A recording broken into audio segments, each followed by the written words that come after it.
Hey everyone, so today I wanted to talk about the state of the economy and why people are really dropping out of the real estate market.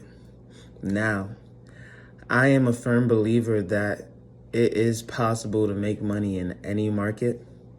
However, in this market, of course, it is a lot harder. Even when it was at 3%, 2%, 4% rates, it would still take about 10 months to really get a good deal. In the stock market, you can make 7 to 12% on your investment very, very quickly, easily, crunch the numbers and all of that. Now with the rates being at 6.5% as the making of this video, that's a 3% loss on any investment that you could possibly be thinking of at this moment. In fact, if I had bought my properties at this interest rate, I would not be making any money whatsoever. And so you can see how that completely impacts the evaluations that you can be making. Now, I was watching YouTube and I was watching someone else speak on investors dropping out of the market and saying, how do you plan to make an 8% return when you have to pay 8% to the banks? Now, obviously, that was a little bit of an exaggeration because I think even if you went multifamily investment property, you'd still be somewhere around 7.5%, maybe even 7-ish%. But yeah, when you can make 7% in the stock market, why would you give 7% to the banks? It really doesn't make any sense. It's like going negative 14% at that point, right? So at this point, again, what I told you I was doing personally, I invested a lot of money early into the stock market, which is my normal adjusted amount that I would put into the stock market. I invested early 2022 for 2023, just following my growth chart and what I want to see in my investment accounts. On top of that, I still dollar cost average in with a smaller amount every single 2 weeks. The rest of the money that I make, I am saving it, holding it in high interest savings accounts in order to basically be ready for opportunities that may come available later on down the line. Now, I do see interest rates rising, and they're trickling up pretty fast. It was at 6.2, now it's at 6.5, and I do believe that it will touch 7% on a regular 30-year fixed rate mortgage. And I'm pretty sure people with bad credit are already at 7% if they're looking to buy. And those with good credit will eventually be in that same boat. And this is again why I said it's better to buy when interest rates are low. It really doesn't matter what your credit is at that time. If you had bought 2 years ago, you would have had a 3% rate, even with a 680 credit score. Now that same 680 is going to get you a 7% rate. And so, yeah, when people say it's bad to time the market, well, not when it comes to real estate. There's a season to buy and there's a season not to buy. It's as simple as that. And when less people buy, eventually rates will go back down in order to incentivize people to purchase real estate.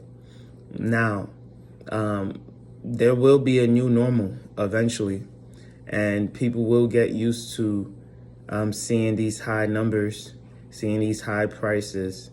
Rents will go up as a cause to this as well, because more people will elect to rent rather than buy due to the prices. And this is going to truly affect the real estate market moving forward. So, yeah, as I look at it now, I'm looking at properties and I'm expecting it to drop 20-30% just for me to purchase this and seemingly believe that I've gotten a good deal. So a property listed for 280, I'm looking at buying for maybe 230. Property listed at 270, I'm looking at buying for maybe 245, 230. And I understand that people are not willing to push their prices down as much. And there's a few crazy people out there, honestly, that will have their home listed as coming soon at $250,000, which I thought was a great price for that particular home. And then on the day of its release, it was bumped up to $280,000, and now it's sitting on the market. I'm just so confused as to why would you list it as $250,000 and then now it's listed at $280,000 without having received any offers prior. So that shows that you were willing to sell at $250,000, or you were willing to attract people to the listing at $250,000, and then you raised it to $280,000 the same day. To me, that is a little bit of a trickery. It shows a lack of respect to the buyer. It's almost like car sales where the price of the car may be $250,000, but when you go to purchase it, now you got the dealer incentive, you got the travel destination fees, you got all the carousel fee, you got all that extra stuff that you didn't ask for. You got the dealer package that you got the options that are really not an option. Right? It's no option. You got to purchase it regardless. So it's not really an option. And now people are trying those tactics now in the real estate market, which sucks. Right? You're going to start looking at realtors and real estate agents, and you're going to start saying, I don't like these people, they're scummy, when they start using tactics like that. So hopefully that was just a one-off, and we don't go into a situation where people are listing their homes lower to attract buyers and then instantly raising the price of the home and expecting people to still be interested, because I don't believe that's going to work. I really don't. Especially if somebody literally could only afford $250,000, they're not going to be possibly able to go up to $280,000 to purchase that home now. And they've wasted their time, they've wasted their resources, they've probably wasted the opportunity to buy another property in the meantime. And now look at them, just out there in the water, angry. And they don't know who they're angry at, to be honest, because they probably don't do the research to see who the realtor is, to see who the owner is, and all that other stuff. But yeah, I can officially say that although I have been looking at deals, I'm still looking at properties every single day. It is less and less desirable for me to want to go out there and look at a property to purchase. I'm actually more interested in stacking up cash and paying down the mortgages that I do have at the moment. Almost like a Dave Ramsey snowball kind of plan. And the further along I get in my own journey, the more I feel happy that I'm actually paying these off, because these mortgages seem super, super manageable. And adding another one just adds a little bit more complexity to my life. And although I want to own 5+ real estate properties, it may be smarter for me to just pay these two off first and then look at purchasing more later on down the line when I have more cash flow, less debt, and things of that nature. Although I could afford to go to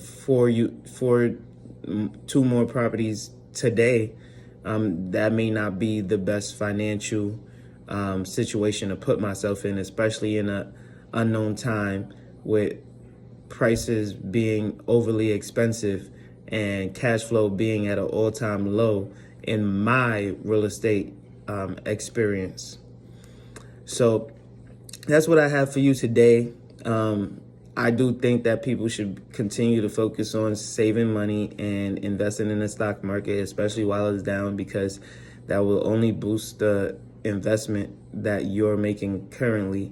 And yeah, why would you invest in a market where you're giving away 7-8% right now and getting back almost nothing? That is the question of the day. If you like this topic, please make sure to like, comment, and subscribe, and I will see you on the next one. Peace.